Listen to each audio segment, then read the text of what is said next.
KSU 100. We are here with our next guest, Jack Daniels, all the way from Australia. Thank you for coming today, Jack. Thanks for having me. All right, Jack, tell us a little about yourself and why you're here. Well, I'm from Sydney, and I am 35 years old, and I've been married for over 5 years now. I have 2 wonderful children. A wife I'm not too concerned about as much. But, we'll talk about that later. All right. Do you know why we brought you here today?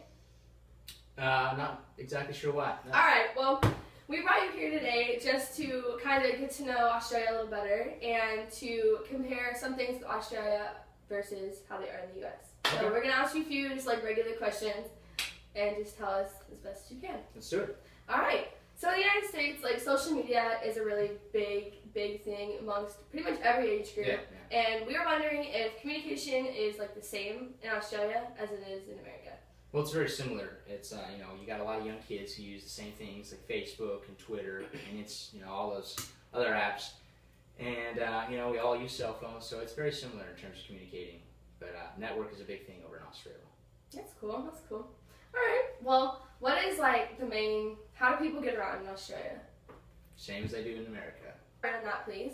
Well, Australia has the second highest level of car ownerships out of the world, and Melbourne is the highest in terms of cars, the highest amount of cars going through that city, and Sydney coming in second.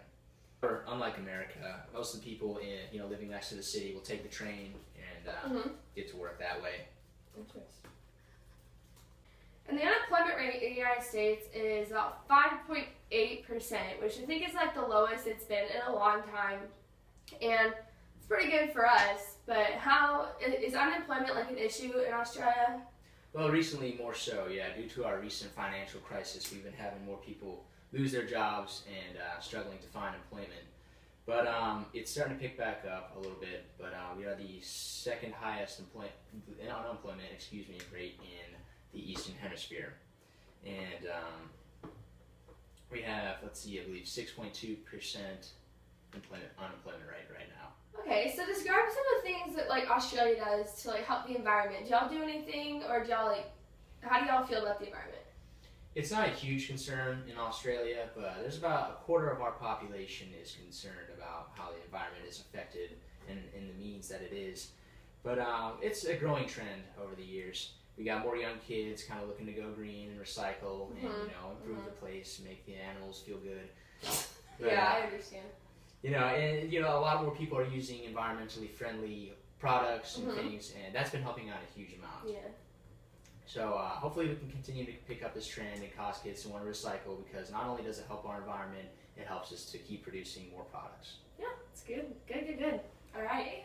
Jack, we have one last question for you, and it's pretty much about Australia's economy and how they work with money. Just kind of describe how they work, Yeah. Well, we have one of the largest capitalist economies in the world, and we have a GDP equivalent to $1 trillion US dollars, and it's France and Germany and the UK fall behind that. One of the reasons is of our high selection of natural resources that we have available to us. With the U.S. and China. But it's kind of difficult because Australia is a large country and it's spread out. So there's a lot of, those natural resources I was talking about aren't just in one area, it's all over the country. So some places of it could, the nation could be doing much better than other parts of our country.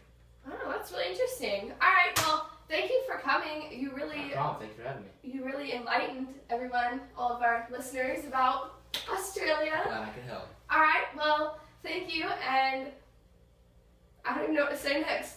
But I got a blank space, baby, and I'll write your name.